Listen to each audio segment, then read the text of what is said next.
Hello, my name is Matthew DeGeeter, Vice President of Education and Engagement at the American Society of Interior Designers. ASID brings you Learn by Design at High Point Market, an exciting program of curated content featuring interior design industry leaders who will share insights on building and scaling your business, ensuring financial sustainability and growth, and managing client relationships.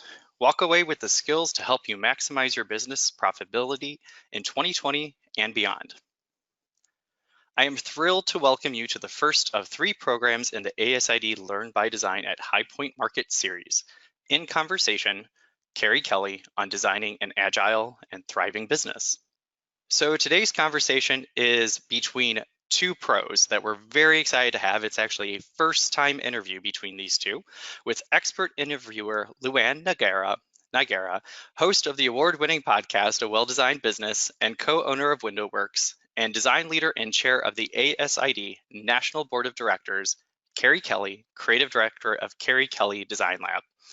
LuAnn and Kerrie, if you're ready to start, please come on camera for us. Hi, LuAnn. Hi, Kerrie. Welcome. Hello, everybody. everybody. To have you here today. All right, so I will turn it over to you and take it away. All righty. I'm so excited. Thank you, Matt, so much for inviting me to do this with Kerrie. And we talked about it. How has it that we haven't done this before? No idea. It all worked out though. Here we are. That's it. I'm excited. One of the things that I just want to take a moment to talk about is your new appointment at ASID. And I said appointment, and maybe it's an election, forgive me, but you're on the chair of the board of directors now for ASID National? You got it. So tell me about that. That's amazing, and congratulations to you. Tell me, what is your role? What will you expect to be doing in that role? And tell us about your thoughts and ideas and plans for your tenure during this. You know, I've been a member of ASID for 30 years, and I really feel like the organization has been the backbone of my entire career. I started as a student, and so I have that experience, go through the NCIDQ, pass the test, build a business, all those things. I feel like ASID really allowed me to say yes to everything interior design, and then I'd go back to them and figure out how the heck am I going to do this? So having those experiences and working in different roles, whether it was chairing councils and things like that, really gave me a connection and a love for what was happening at headquarters in Washington, D.C., and a relationship there. So I've always loved the ASID staff as well as board members that served prior to me, and learned a lot from them along the way. So with the industry evolving and what we're doing in our profession, I really felt like it was a time to serve in a larger way. And with that, maintained and created relationships with vendors, manufacturers, other designers, and other board members. And we've just recently put together a strategic plan, which has a large emphasis on collaboration across all parts of the industry, all parts of the profession in ways that maybe we haven't thought of before. And partnering to just have our profession evolve in a very positive, collaborative way. I love it. I love it. And the thing is, I've been a member of ASID New Jersey for many years here as an IP. Yeah. And the thing about it is that I know that you get what you give to any organization. And as established as ASID is, and as much of an honor it is to be a part of the organization, the difference comes when you do get involved, right? And then you do involve yourself at your chapter level, and then if you're like yourself and you actually move through and go to the national level. But to just look on a piece of paper the benefits of ASID, that's one thing, but all of the magic happens when you actually show up and participate, right? It's truly a heightened awareness. You can go to school for interior design and you can work in your jobs and do those things, but it isn't until that involvement occurs that it just opens up in so many ways. And I think as we have this conversation, we'll kind of see the patchwork quilt that happens that ultimately ends up being your career in ways that you never even knew imaginable. It's not something you learn in a textbook. It's something you learn when you put yourself out there. And that's what ASID has allowed me to do. That's awesome. I love it. I love it. All righty. So let's get into that career of yours. There's a lot to get involved in. And I want to start by, why don't you give us a description of what your company looks like now? So what is the makeup, how many people on your team? And then I'm sure from there, it's gonna, lead me down paths that are just gonna really reveal lots of good stuff. So tell us about it, where it is now. Right now, I can tell you in my career, I've never been more happy or satisfied or joyful than right now. And I think that's taken a lot of bobbing and weaving and knowing I like that and I don't like that, and being okay with that after saying yes to a lot of things along the way. So there's not a lot on my list that I can say I haven't tried. But today, ultimately, where I've landed is I have one employee, and she's a KK also, and she's extremely talented. She is really great at things that I don't like doing, but should know how to do and that sort of thing. So I don't like doing CAD. I'll just put that out there. She takes care of all that for me. I love that client relationship. I love overseeing the design process, but maybe not getting into the nitty gritty anymore. And I love working with brands, and that's with content generation as well as developing product with them. I love helping brands find a way to reach our designers and our design community so great products can be shared with them. And on the content generation side, there's a bit of social media help and a bit of how do these wonderful manufacturers reach our clients, and how do we place product in client projects so that there's that exposure. Okay, so I'm going to make a little note. This is what everybody doesn't know when they're watching the podcast, is that I'm usually writing while you're talking. So I'm going to take a second to write a note, because I don't want to not get back to this about how you're talking about the relationship with the brands and how you facilitate getting the brands in front of the designers and the consumers. Okay, so I want to go back to that. Sure. But what I heard when you started that, I heard where you are now. I heard how happy you are now, but I almost heard like it was a little bit of a road to get there, that maybe when you said saying yes to everything or more things, and then really understanding what. So there's a lot of designers that are probably in the middle of saying yes to things and having that little voice inside going, but really yes to that? Like, should I say yes to that? So talk about the things that you previously said yes to that you no longer decided that you need to say yes to. So back in the day, I would say yes to a small bathroom remodel, and the client's kind of mean. I mean, like, there are moments in your career that you got to do what you got to do. And we've had those experiences, and now I know that that's not for me, but I definitely have someone within our community to refer a client to, not if they're mean necessarily, but the smaller bathroom remodel, and being okay with that, and not feeling like if I say no to that, there isn't going to be something else that comes along. And I think once you get in that zone of saying yes to things that are right, that's all you got. You just keep on getting more and more, you attract more and more of that. So I also think there were, I don't know that we came up with this phrase, but our team at one point, we said to ourselves, if someone's asking us to do something and it's not a hell yes, then it's a hell no. Because if I'm feeling that right now, a week from now, when I have to get dressed and show up and do all the things, I'm really going to be feeling like I don't want to do this. So it could have been going to an event. It could have been saying that we wanted to spend time writing an article that really we didn't necessarily have a lot of enthusiasm about. So a variety of things. There's a lot of shiny objects in our industry. And I think I've gotten over any competitive minded thing and any fear of missing out. I think we've checked enough boxes and done enough things that I don't have that within me to feel like I'm missing out when I'm doing things that I love.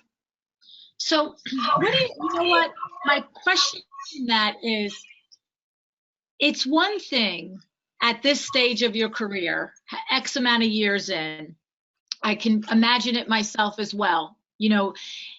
when you have done the 5 or 6 projects for the client that isn't ideal, that you have attended the number of meetings and get-togethers that you're just like, why did I go? I went because I thought I should, but it's not my thing.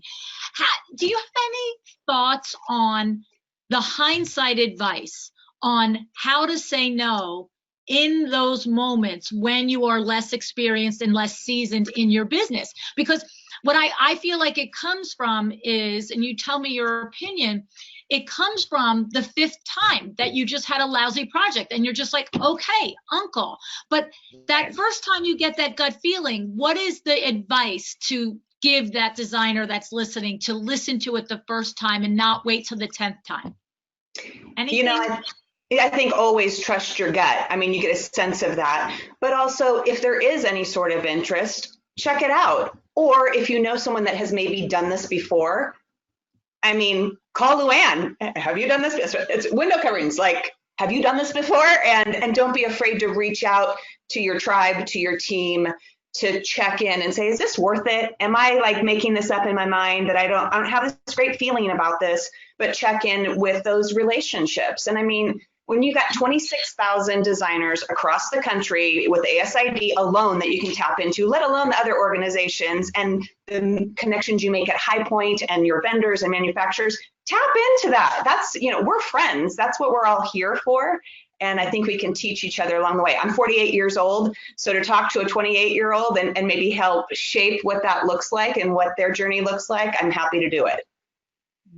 No, I love that. And you also had a little bit of a nugget in there that you said too is, you know, I find that if you can legitimately refer that potential client out that's not a good fit, it's a much softer landing. You don't have to sit there and you're in your words and say, I don't want to work with you. Right, right. Because that just feels lousy to any of us, right? Agreed. Like to say or to be on the receiving end. But when you say, this isn't exactly the type of project that my firm is concentrating on now. However, I have a colleague who's awesome and I'd love to give you a name or two, right? Absolutely. And don't you find, Kerrie, too, that yes, there are mean people out in the world, there's no question. But don't you find more often that it isn't necessarily a matter of mean? It's a matter that the fit isn't right, and so the expectations aren't right, and therefore it's not that that client is unserviceable. It's just that your mix with them doesn't work, but your friend might be totally perfect with them. Absolutely. And there's a lot of times something can change in your process in having conversations with clients. And so in my mind, I say, okay, what's this really about? Like, what's going on in their life that maybe we can understand or tap into and be part of the solution when it comes to design? If something's happening with a parent or a child or something like that, can we be part of that solution? So that's definitely something that I ask myself. And then not having the fear to be totally transparent. You know, maybe the mean is it someone who's a know-it-all and thinks they know everything about design or everything about what we do and those types of things. And I don't hesitate to say, actually, this, and this. And then when you are transparent and you are a little bit more direct with them, I think they value and appreciate you as a designer. And when you share your knowledge in that vein. Right. Understood. I think it's good advice. Thank you. So now your business wasn't always yourself and your other KK, right? Right. Tell us about what it used to look like. So about 12 years ago, well, I started out working for Ralph Lauren Home Collection. And so I had a really great training ground as far as going back and forth to New York and purchasing product and working with clients. And that really just was a sweet experience for me. And from there, I went to Del Webb Corporation and did tens of thousands of homes throughout Northern California and Western Nevada. And so I got to do model homes, and we built homes in communities and furnished the interiors. And so that experience was incredible. After Pulte Homes acquired Del Webb, I decided to go out on my own. And what I did as a side business with all the furniture and the artwork and things like that, I decided to take full-time as my own business. And at the same time, my husband entered my life, and I had parents who were like, You don't want a storefront. You don't want overhead. Why would you ever want that for yourself? And I remember looking at this building and showing my boyfriend at the time, who's now my husband, and I said, it's only 400 square feet. I think I should have a little storefront. And at the time, I was the director of interior design at the Art Institute. And I pulled the trigger on that 400 feet. He thought, you absolutely should. Yes, that is the design lab. You can test products, you can share products, you can do what you do along with doing what you do at the Art Institute. And you can even have interns who come and you share this design experience with them in a new way. So it was a lab in that way, that we were showing people how to do things. We were having clients, we were testing products, and all of that thing. And it's so funny, if you look at Sacramento and the places that we've had the design lab and how it grew, we went from 2 employees, which was the scariest thing ever. I was like, how would I ever afford an employee? No, I do the accounting and I do this. And I would say the moment that I leaned into that and let go of some of those things was the moment that we could take on more, because you had experts in these niches that allowed me to do what I do well, which also meant making the rain of attracting clients. And so that kind of took on a life of its own. And with that, we moved on down the street to a larger design lab, which meant more people, and then a larger design lab that was 2 stories and 12 employees, and actually ultimately 3 businesses in one. And I'll stop there and I'll let you ask whatever you want to ask. You know what? It's amazing. And what I'm hearing is the courage along the way. Each step takes courage, right? I mean, we all know. The phrase was leap and the net will appear, but it also was sleep when you're dead. And there's not a lot of balance in those concepts, you know? Right. But it is that moment when everything looks like, how could I not hire an employee? How could I not? Like, I am doing 10, 12, 14-hour days. And then what happens is, we all know good business principles tell us that with each hire you make, your revenue should jump. You should be able to grow. Like, it's not like it's an unproven concept, but when you're the one writing the checks and somebody else is depending on it, it's a scary move. And so, but here you go, from 1 employee, 400 square feet, all the way up to 12 employees and 2 stories. And there's a lot of really always coming with your gut and your guts, right? Your gut voice, your inner voice, and the guts to do it. Because unless you tell me differently, my experience is it's never like, no big deal, let's just take another employee. No big deal, let's just rent another space, right? No, not at all. And on top of that, as you know, and you know, we adore High Point, obviously, but when your body's never in the building, because you are at High Point and Las Vegas Market and a client house and you're developing product and all these things, but your name's on the building, that's a lot of pressure, because people are walking in and saying, is Kerrie Kelly here? Or is Kerrie Kelly a person? Or is it Kerrie and is there a Kelly and are they sisters? And, you know, it's like, I thought I knew what was going to be happening and what to expect in this building. And you have all the eyeballs of your 12 employees looking at you, holding down the fort, asking when you're going to come back. So there's a lot of pressure in all of that. And again, making the rain. Yeah. And so that's an interesting point to pick out for the seasoned designers listening. I know that one of the things that faces a lot of designers when they do start to get to that cusp of, maybe it's that $3 to $5 million gross revenue level. It doesn't necessarily have to be attached to revenue, but I find in that revenue level, it's all of a sudden, okay, so how do I balance the client expectation of my involvement with my name being on the door, but honestly, to, you know, feed a team of 10 or 12, it's not really possible for me to be knee deep on every project. And right. Until a designer masters it, we've had conversations with Laura Umansky on the program, who comes to mind immediately, who has mastered it. But until you've mastered it, it's almost like until you've had your first hire, you don't know that this is going to be fine.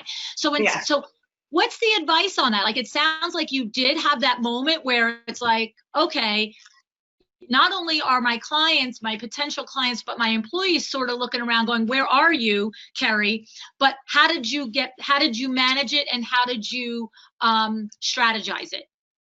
So we managed it really well for a while. And with that, I had an incredible agent, because there was a part of me that wanted to do licensed product. So I have worked with Jill Williams, who we worked at the Del Webb experience. I did her house at Ralph Lauren. We worked together at Del Webb, and then she went to design school after Del Webb because she wanted to come work with me. And so it's great to have a best friend, and we're about the same age, and we kind of look the same. So it was almost like, oh, well, Jill shows up, maybe they won't know Kerrie's not here, you know, kind of thing. But I did have a little bit of that balance in a team. There's no one nicer in the universe than Jill Williams. And so to have a team that trusted her, and she just had that direct line to me should the building burn down kind of thing, she allowed me to balance that, as well as a husband who was also involved on the kind of behind the scenes side and talking to someone like our accountant, or, you know, that kind of thing. So it definitely takes a village, and a lot of people who I call an extension of our business, and that's my window covering guy, that is my electrician, my plumber, like that kind of a team, that you don't employ them, but they hold the same level of professionalism, and they're an extension of your business, and they show up with the right clothes on, and they put on the booties, and they have respect for what you're doing and who your clients are. So that's how I managed it, was this group that really blocked for me and watched out for me. And designers who were very thirsty about learning, and they grew in themselves along the way. A lot of people who were interns who then turned into employees and then worked together as designers, so that I could remove myself from a project as far as showing up to the house and that sort of thing, and then help them when they got back to the design lab. But two of our gals could show up together, and they could trust them and have the relationship with them as well. We had a lot of great hires. I mean, these gals are designers today, and they've carried on with themselves. So it's a nice legacy to see them do well. But yeah. And I love and hear, and all of it makes sense. And the only part that I want to learn a little bit more about is that conversation. Maybe did it start with yourself on, I'm going to have to be okay? And maybe that was the driving need. I prefer not to be the designer that shows up for the initial consultation, right? And if that's the case, how did you, because I know what designers at this level, at that season level, are struggling with. They're struggling with the messaging and the positioning to the client, that Kerrie Kelly is not coming to the consult, but Kerrie Kelly will be back at the office, and she will overview the things that go out. But it's that setting that up where you don't take the hit for your firm, because you're not normally, look, you don't start out ever usually by, hey, I'm the owner, but I'm not going to show up. So you've built this business where it's you, you're the face, you're the talent, you're the designer. And now all of a sudden, as an entrepreneur, you want to spread your wings. You want to give your strong people the opportunity to do more and be more. But the messaging and the communication for the expectations for the client, how did you manage that? We would create moments where they would see my face, and there were certain clients who got me on their project. And so you have to kind of pick and choose and really understand who your client is and who requires that and who's going to be okay, and they just want the design done. So I definitely still had my pulse on what was going on, but you are creating the arc to the story where a bit of it became unfun for me, because you can only be so many places at once. And you have to have a realistic conversation with yourself about, am I willing to do this and not have as much joy about it? But we're cashing checks. We're a $2 million business. We're a $3 million, like, we're successful. We have employees. Like, you think it's all those things, but there's more to the story, I would say. Okay, so now we transition. So we have this period where your team is taking on projects. You and your team are having conversations about who are the clients that need a little bit more Kerrie, who are the clients that they can legitimately handle. And you just said that you come to another fork in the road. Like, do I really like this? I've built this thing up. This is awesome. There's nothing wrong. It's not broken, but maybe I'm not happy, it sounds like. Is that the next step? Well, I think started to know too much. I had three or four at the time. So we had Tile Bar, we had Phasey, Go Home, Zeev. So there were multiple brands that we were involved in creating or curating collections for that we were showing up to market to deliver. And so Phasey is a great example. It's been a lovely partnership over 3 years. We were really blessed to do an indoor collection and an outdoor collection with them. We were placing products that our whole team designed in our projects. How fun is that? We've had a great relationship with Wesley Hall, who has private labeled all of our furniture and puts our label in the deck. I mean, what we learned at High Point was amazing. And I was loving everything that was happening with product development and with these brands. And so that's where I started to move into that space of being like, I really like this. And I liked having moments of this creativity where we were designing and building and creating, and then being able to pull back and sell the product from a distance, but then collect the check when product was sold to other designers in other places. But I'm not going to exaggerate that. I'm talking shoebox money. It's not. Right. It's not like, let's shut down the business because we're selling so much. It's not like that. But I loved that process, no matter what financial part was associated with it. So as I moved more into that, and the gals were still doing the design work, that's where it was like, I don't even really like this as much. And like, I've kind of done that. I don't know that I need to be in that so deep. And so I think that's when I started asking myself. And then you had your question. Let me make sure I'm answering it. Am I answering your question? No, you are. Because what I'm seeing is that it just became something else was more joyful for you. Yeah, totally. And so what we're saying is, it sounds like, the bringing it all the way back to the end of the story, where I'm thinking it's going to go is, at this point now, it's another decision. It's like, either grow the design firm out large enough that it doesn't matter that Kerrie ever shows up for a design, or pull it all the way back down, and Kerrie wants to spend some time really doing more of things that she loves doing in her career, which is leading into the brands and the product development. Absolutely. And with that at the same time, yep, totally. So I'm juggling a lot, and there's a lot of, when you are working with a lot of brands and you got an agent that's saying they're asking for this, I could tap into my design team, but they're also working on a design project. So there was just a ton to juggle. And I will say in 2010 and in 2015, there were major health issues that occurred, and I kept on going anyway. And so I had 2 small strokes, both of those times. And I'd go to High Point, and I still have a blind spot here today. There are people on our ASID board, they know they can't sit to the right to me because Kerrie can't see me. So there's like this secret thing going on, but you're still, we're in the design business. Like, I got my dress on, kind of thing. And you're still, it doesn't stop. You still need to pay 12 people. So there's no way you got to show up. And that kind of pressure combined with, so let's renew your lease. And it was an assumed thing. It'd be like, if that paperwork were put in front of me, absolutely, so, yeah, okay, next, and then bring the checks, let me sign those too, kind of thing. It was that kind of pace. Something caused me to say, like, you're asking me if I want to renew my lease? I don't think I want to renew my lease.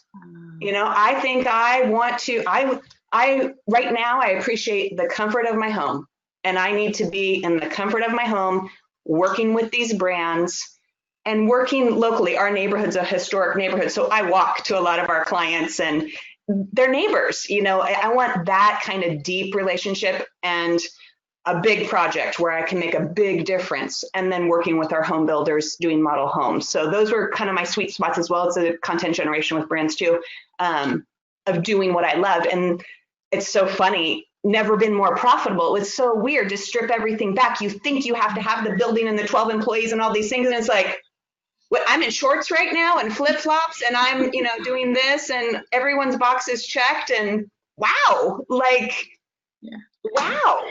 Yeah. But you have to, for me, I would have always questioned. Yeah, I was just going to say that. You had to go through it to know the difference and appreciate what your choice is, right? how would you know otherwise? I would sit here and say, gosh, I should have opened a storefront. Yeah. I wish I had employees. Like if those gals worked for me, oh my God, that would have been amazing. And it was. I mean, my Del Webb experience is a whole other story and incredible experience, as well as Ralph Lauren and then KKDL. So those 3 pockets, I mean, like I could die today, girl, and I would be a happy camp.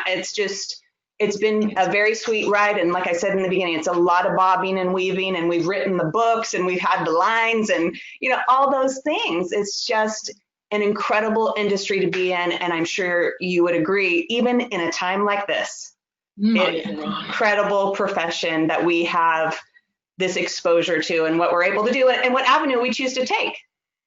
Yeah. So let's find a learning lesson in your aha and your come to yourself and bringing your company back to what really serves you as a person.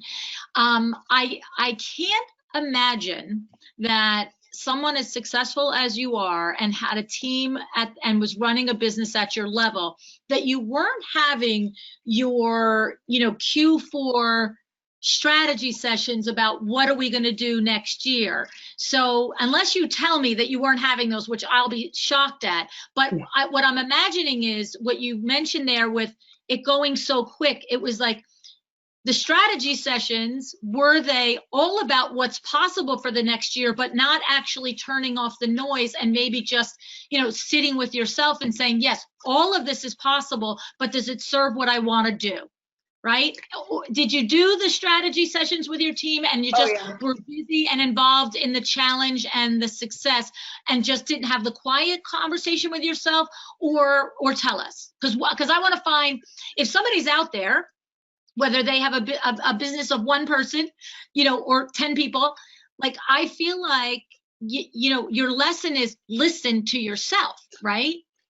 Absolutely. And when it's like a sorority house, you got 12 opinions at all different ages. So everyone's priority of the strategy session of what, I want this. I think I have that people pleaser mentality within me, but I think that has evolved, especially, over these last 10 years, where I was trying to make everyone happy and I was trying to make sure everyone got paid. And there were a lot of things on our plate. And so often that's hard to say no to that, because if you don't say yes, someone else will, and all those things. So real stuff. Yeah. And I think the pace definitely, even when you do take the moment to do that strategic planning and look at the financials, which I feel like I'm good at that and I'm comfortable with that. The pace of it still, and it wasn't until I unraveled it all, and for me it was just like weight loss. Like it took you however long to get to this weight, it's going to take you a minute to lose all the weight too. It's not just because you didn't sign the lease that, we're done now. No, you got to unravel 20 something years of a business. And it wasn't until probably 2 years ago now that I was like, damn, as far as a financial thing, we could have saved money here if we really thought about it this way. And just taking the time for those really in-depth hard looks at financial things and, again, what's important and prioritizing those things. Yeah. No, and your point of it takes a long time to build it and a long time to unravel it is so true. And it also, I think the journey is happening internally as well. There probably wasn't a day where you're like, this is stupid. I don't really want to do this. It was almost like you have a moment of that and then you're busy again. And then maybe you have a moment of that a week or a month or 6 months later and then you're busy again. Yeah. And it's like, for me, I always pay attention to my intuition, and I always pay attention to the synchronicities that are happening. And sometimes the synchronicities happen over days. Sometimes they happen over an hour. Sometimes they happen over a year. But it's like over 2 years. But all of a sudden, when you do take that time to just think, what do I want? Without the 12 other people with their hands up. It's maybe then you can reflect and say, this keeps pointing here, this keeps pointing here. Now, I do believe, and you tell me, it sounds like to me, there's no regret in any of it. You enjoyed everything you did. You're proud of everything you did. You're grateful for everybody that worked with you. It just was your journey, right? Absolutely. And I think in that people pleaser mentality over time, to really embrace, just like you were saying about things taking a certain amount of time, sometimes it's a day, sometimes it's a year, believing in there are seasons for things. Just because you do something today doesn't mean you have to do it your whole life. I'm still an interior designer. And so just because I have a different version of it than maybe someone's cookie cutter idea does not take anything away from me in that. And so I think along the way, to have permission, whether that's friends or projects or relationships in the business, it's okay to have things have seasons. They don't have to last forever. And I think in the past, my self-talk might have been like, oh, did I do something wrong? No, you didn't do anything wrong. It's just time for that chapter to close. Yeah. That's right. You just changed your mind. And I find with people who are exceptional business people, who are driven business people, who have the talents, to do much of it and then have the skill set and the foresight to hire the rest to surround them. One of the biggest struggles is knowing you're capable of doing this, this, and this, and this. And the biggest struggle is deciding it's okay, just because I can do these things, I don't have to choose to do them. Yeah, totally. But it's like you said, we all have that little thing in us, like, but if I don't do it, somebody else does it. Well, I wish I did it once I see them doing it. That's like a normal thing, right? It is, but sometimes in that moment, it doesn't feel like it. No, so exactly, that's why we're talking about it. Yeah. Yeah. But when you have said no to something, even if you've had that little like, somebody else is going to say yes, when you've said no and you've gone on to do something else that makes you happier or makes you more revenue, whatever the objective was, what you based your decision on, once, it's like every other decision that's hard. Once you do it once and it proves that it serves you, it gets easier and easier and easier to identify what the yeses and nos are, right?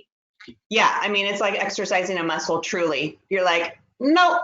Yeah, I mean, it just gets, like you said, easier and easier and easier. And it takes training. It takes time, practice, because we're so used to trying to do all the things. So absolutely.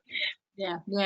Wow. All right. So I know we have a few minutes and I just want to talk to you because you did say, and there's many designers that want to have licensing deals and design products, and everybody thinks they're going to make all this money in their sleep while they're doing it. You know what I'm saying? And it's, so give us a little bit about the joy, why you love it. I heard that your team collaborates and you love the designing of it, but how about some like actual practical tips for a colleague that does have the chops, that does have the skill set, does have the legitimate desire, and it's a valid avenue for them to go down? What advice would you give them for getting involved? I think, the reason why I wanted to do this is because something struck me so hard that I was like, it upset me. I was walking down, I don't know where I was, but I was walking down a hallway and I saw it at Market and I saw a banner that said Paula Deen was doing rugs. And I was like, what does Paula Deen know about doing rugs? And I said, I have to do this. Like, I am a designer and I'm going to tell them why I should be doing it instead of someone who cooks with butter, or whatever she does. I don't know. So it just the connection of the branding didn't make sense to me. And so, with that, we ultimately got Phasey, and like you said, it is something that you do for the joy of designing, and we were paired with Phasey because we were a client of theirs. So my extreme advice is you want to collaborate with a brand that you already do business with. You already have that relationship. It makes sense. It's easy. Maybe you've already designed some custom product that they have then asked you, wow, we loved what you did here. Can we sell more of it in a different version or a different colorway or something like that? And then be able to sell their product and place it in your projects. Have enough projects to have it make a difference that you have a place to put it. And if you're doing hospitality projects and can have that multiplier, that's a selling feature. So as designers, we have our own value there, but I think you need to be able to carry the football down the line a little bit further than just showing up with, I'm a designer. And even a social media presence to amplify it as well. Yeah, and I do think that that is a misconception that many come to it before they're educated in it, is that it is that you have to, it's so much better if you have the established relationship, but you are, even with the established relationship, you've got to bring something to the table. It's not, it's like, what is it? Like when you do regular route publishing, right? It's like, okay, they take your book, but you don't just sit home and wait for them to just send you checks. You got to go on book tours. You got to like do all this stuff. You got to guarantee sales. It's like, it's a big thing. Yes, right. And so if you're only interested in designing the beautiful product, but you're not interested in all of the other that goes with it, then maybe just design the beautiful one-off product and call it a day, right? Absolutely. Yeah. And I think that brands, there was a moment a few years ago where brands were really partnering with designers, and I think they've learned a lot along the way. So it may be a little harder to get ugly from their side too, right? Yeah. So anyway, it all comes back to relationships. Just like we have our trade contractors who we adore that are an extension of our business, we also have the brands that are an extension of our business. When we design a house, we're pretty loyal and true to the core as far as who we're using, unless there's some stellar thing happening that we found at market, and we'll bring it back in. We have our posse and our tribe there too. Right. Well, and it's so true. I know from my relationship and collaboration with Kravitz. Yeah. When I sent the email to Kravitz asking them, would they sponsor the podcast before it was a live breathing podcast? I made a great case. I did make a great case that there was a need in the industry for somebody to really pull the curtain back and help interior designers be more profitable. That was my platform, right? But they literally said to me when we had the first meeting and they decided to go ahead, it was the combination of the fact that they too want designers to be profitable. They too are invested in that as a company, as a pillar, as a core value. But the second thing is, and we can see that you're a 30-year customer of Kravitz, not just an account that hasn't done any business, but literally it's clear that year in and year out, we're one of your 2 or 3 go-tos. And so that says a lot. And from a designer standpoint, to aspire to develop a product line with a company, not only that relationship matters, but what you're describing too is if it's already part of your arsenal, if it's a go-to company, all the better. Why, these, like you said, these things that don't fit, like the Paula Deen, it's like, how many rugs has she bought? Like for 5 houses? What did she do? Exactly. And so I think that it's I think no matter what we do, we started the beginning of the hour talking about the value of ASID as an entity, as an organization and resources, but how the value is amplified and magnified when you're involved and you build the relationships. And here it is, it's the same thing with this. It's the relationship that is there first, the synergy, and then the collaboration has something to put its foundation on, right? Absolutely. I love it. I love it. Okay, so we have audience questions, okay? Oh dear. Okay, audience question. May I ask, what are Kerrie's biggest regrets and accomplishments throughout her journey? And what advice can she give on putting your work out there and start evolving as a brand? Love it. My biggest regret is my only regret that I have going on here is that I did not study abroad when I was in college. I think I would be a different kind of designer if I did that. I have a pace problem, obviously, but I was trying to get out of college quickly because I wanted to work. So I was like, how quickly can we do this? I don't have time for study abroad. So I'm trying to make up for it now, especially once we get out in 2022, I'll continue to try to make up for it. And then biggest accomplishment, there's probably moments with Ralph Lauren. I was 23 and I was going back and forth to New York by myself.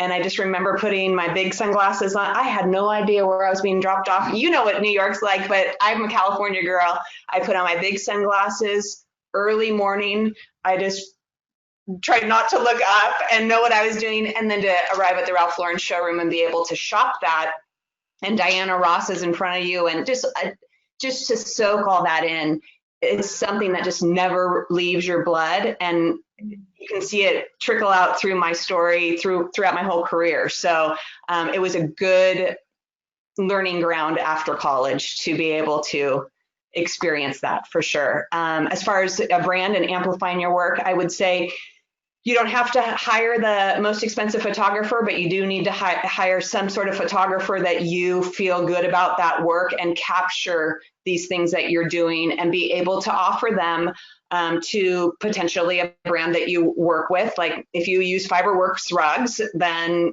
photograph your work and share that with them, and maybe they'll share that further in a catalog and on social media and that sort of thing, but also have it for your portfolio to talk to clients and show them your type of work, and then maybe even get it published in an article. So I always document my work, and on our blog we tell stories about how we put together our projects along with the imagery.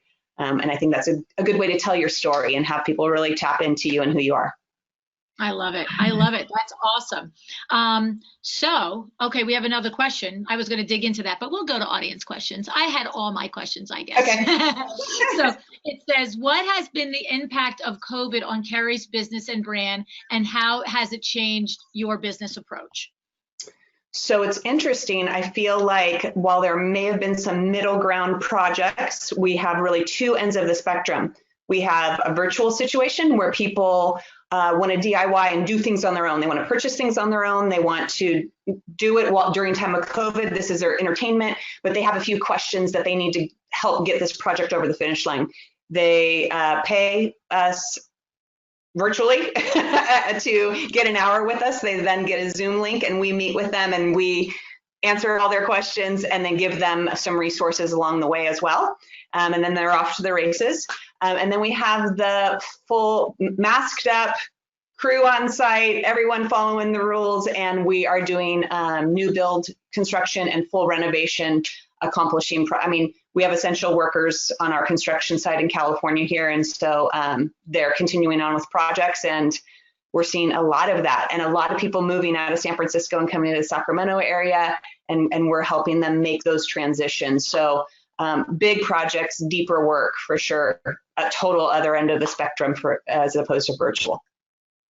Yes, I'm finding that as well from every designer that I speak to, that it's not slow. They're busy, and that the people are fleeing the cities and building these. Maybe they've had the second home and it's always been okay, but now that they're going to be in it a lot more often, they want new kitchens, new baths. They want the rooms designed. They want it to be not good enough for a weekend, but good enough for 6 months, right? Absolutely. Yes, you're right on. Yeah, love it, love it, love it, love it. So one question that I had is, you mentioned the how impactful the 3 positions that you had before, like with doing the design builds and working with the Del Webb and then Ralph Lauren. To me, it's one thing if a designer comes to his or her business as a second career. That's like an exception because you come with a body of work experience, even if it's in a different field. But do you find that of all the designers that you've hired, do you find that it is, best is not the right word, it is smart? Do you find that it's smart for a young designer entering the field to intend to spend time and space working for other firms? Oh, yeah. Yeah. Right? I think, there's so many, you can just pull those best practices along the way and really see how people do things and have a different perspective and be that fresh set of eyes. So yeah, it's anytime you can. I think mentorship is, I probably had 2 people in my life that have served as that role, and so it's hard to find that true mentorship kind of experience. And if you can capture that along the way in your career, that is a blessing for sure. Yes.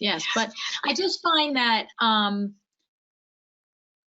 it's not easy, to be an interior designer. My God, I know we all thought it was going to be glamorous, but let's talk about, 90% schlepping in finance and 5-10% to the glamour of it. Yeah. Right, exactly. And to come out of school, whatever your undergrad or your graduate degree, whatever the degree is or isn't, but to just go right into business. I don't know that. I mean, it doesn't mean that there aren't young designers out there that can do it and are capable of doing it. There's always, look, I'm the queen of, if you put your mind to it, you can do it. But I just feel like even a year or 2 or 3 of spending some time working for somebody else, even if you come out with a list of what to do and what not to do when you run your own firm, right? Well, and I've been doing this for 25 years, and right now we're working with a home builder who is trying to use a contract that he uses for all of his contractors versus an interior design agreement, which every builder we've ever worked with signs this interior design agreement, and he wants me to sign his contract. Our other KK has watched this and been like, why is this different? And seeing what we have to do to push back and be willing to not get the job because of our pushback, but we're going to be protected at the same time. So I think you could work with me for 5 years and still learn something new every day. So I think those experiences are valuable. And when the curtain is pulled back, there's a lot to show behind it, for sure. That's right. And I really feel it's where you learn the most important part of it. Like you said, the 90%. When you go out and you can do it on your own, going straight to your own business, you're going to make all the mistakes. They're just going to cost you your pocketbook as opposed to your principal's pocketbook, right? Totally. And I mean, going to Cal Poly, obviously I went to school for design and I have a master's in business, but I would say Ralph Lauren was an education in a different version. Del Webb was an education. To have those construction relationships and say, oh, I'm drawing this line on a piece of paper, and when it goes out to the field, this is what is actually happening. Put on your red boots and go with a super out there to see what actually that really meant. That's an education that you don't pay for. You gotta live it. So yeah, absolutely. I love it. I think it's awesome. What's next? Any big plans, whether they're with your own personal brand or with ASID and your year coming up? Is it a 1-year term or 2-year term? What is it? So overall, it will be 5 years. I was director at large, then you're president-elect or chair now, and then past chair. So I'll be 50 when this is all over. So, let's think of some bucket list items. I'm taking suggestions for that. But this time in balancing our design business as well as the requirements for ASID, it's a lot. And it's as far as this virtual world that we're living in and having a lot of conversation like this, it's balancing this and really focusing on our strategic plan this year. So, and through till October of next year. So we'll be doing that and putting on our own educational tracks that we can share with the community. And that's the big focus for right now. And then we'll see what happens after all this shakes out with our current environment. I love it. And now when you do your strategic plan, now you also, what does Kerrie want, right? Not just what the world wants from me. Yep, for sure. And that takes like we said, a lot of practice and exercise, a couple calluses along the way, and all good. Yeah, no, it's awesome. It's so nice to talk with somebody like yourself, Kerrie, that has the wisdom and the hindsight of the experience, you know what I mean? And that you're still creating and you're still morphing and, leaning into exciting things. So it's just that understanding of, you do have to listen to yourself, and when you're busy, you have to make time to listen to yourself. You have to give yourself a chance to be heard, right? Absolutely. And couldn't do it without those partners along the way, whether, the people that we're with today with ASID and High Point Market, I couldn't be bigger fans of both. And then other designers like yourself, where you can kind of link arms and get through this together and really tap into some wisdom along the way. Yeah. I know. Well, I have to say, I'm so grateful to ASID and to High Point Market for giving me the chance to just pick your brain and understand all of the trials and triumphs that you've been through, because there's so much help and advice in there for the rest of us. So thank you so much, Kerrie, for being with us today and for doing this. And thanks to ASID and High Point Market.